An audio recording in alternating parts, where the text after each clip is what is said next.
Good morning, I've got two Cotoneasters here, picked them up for the bargain price, £2.70 each, and I'm going to do the first stages of turning them into bonsai. Look at the gunk in the bottom of these pots. Absolutely manky, and I need to get rid of this. This first plant's got some nice potential, I think, to form into a bonsai. It's got a nice trunk that splits into two, but let's get it out of this pot first. Got some lovely roots down at the bottom. I don't really want to do any major root work on this. Just want to get rid of those weeds really. They're a mess and they need to go. They're no good for the health of the tree, so we get rid of those. There's quite a high root at the back there that has to go, so I'll take my cutters and I'll remove it. Gone. I've turned the tree around and we can see the shape of it now. It's got two trunks obviously coming up. My choices are to remove one of them or at least shorten one of them down. Definitely something has to happen.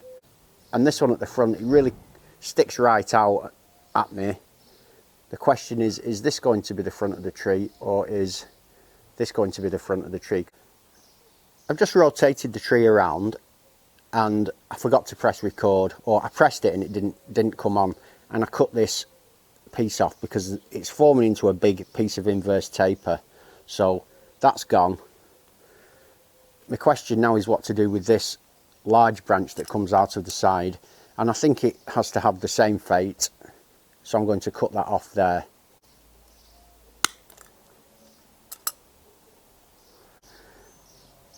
These wounds need a little bit of cut paste on them, just to help seal them in, stop disease getting into the bark and stop the sapwood drying out. That's all the work I need to do for the time being on that now. There's really not much to be done. I put a bit of soil, a bit of my compost mix in a tub.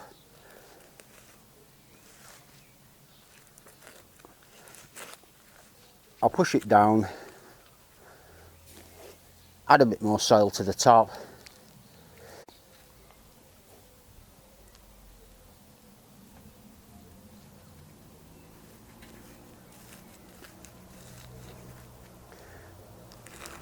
Give that a water and that's the first one done. Let's take a look at this second tree. We're going to do similar work to it. Let's get it out of the pot and take a look. Got the same issues with this plant in terms of all this weed around the top that has to come off.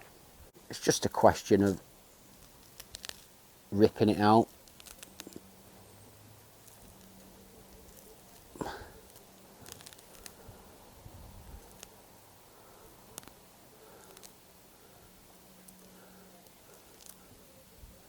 I genuinely cannot believe I've done the exact same thing that I did with the first tree.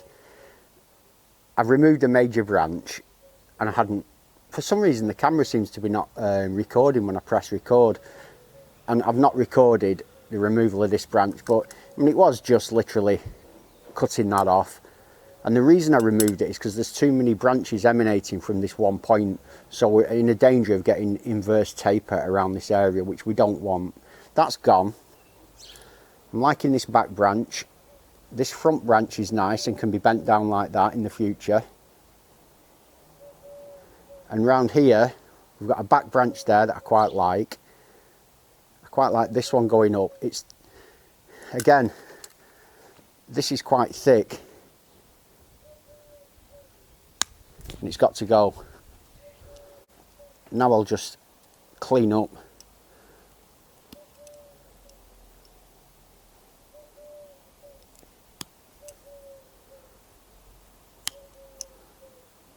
that area like that. I've lined this up now as I see the future front of the tree.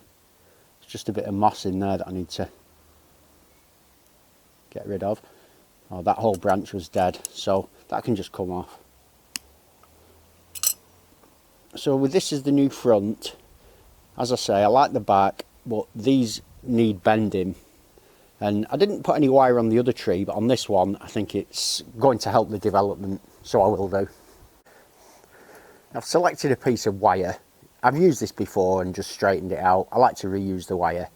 And I think that's going to be a perfect length to wire this branch and this branch. So I'll just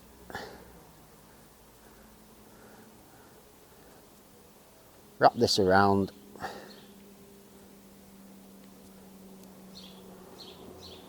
Try not to damage any of the buds on the Cotoneaster.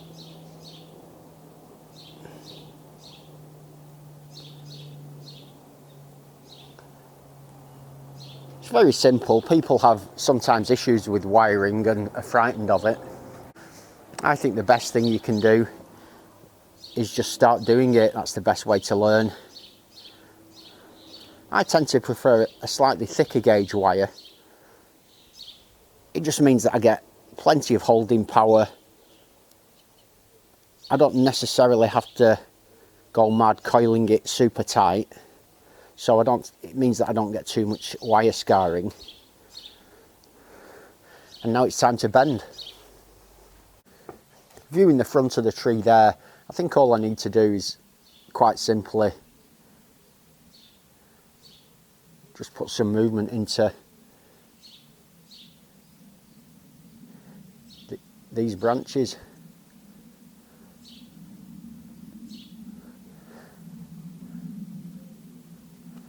I don't think I need to do any more. The same as with the first tree, I'll just take some of my compost and put it in this pot. I just take the plant, place it in and just push it down a little bit, and then on top of that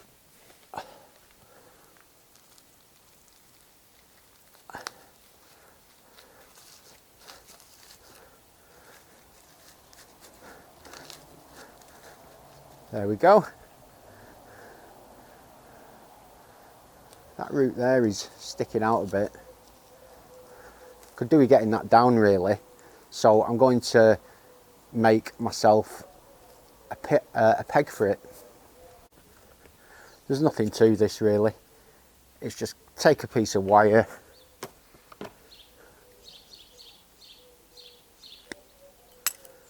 fold it in half, and then just use it like a tent peg to pull that root down. There's a bit of a root sticking up there, that can come off. And that's just held in much nicer now than it was. I almost forgot, put some cut paste on those wounds. They were fairly big. It's a bit tricky, this one, because it's got the wire around it. But it's fine. I'll get loads of this cut paste in there just to seal everything off. And there we go. That's 2 Cotoneasters.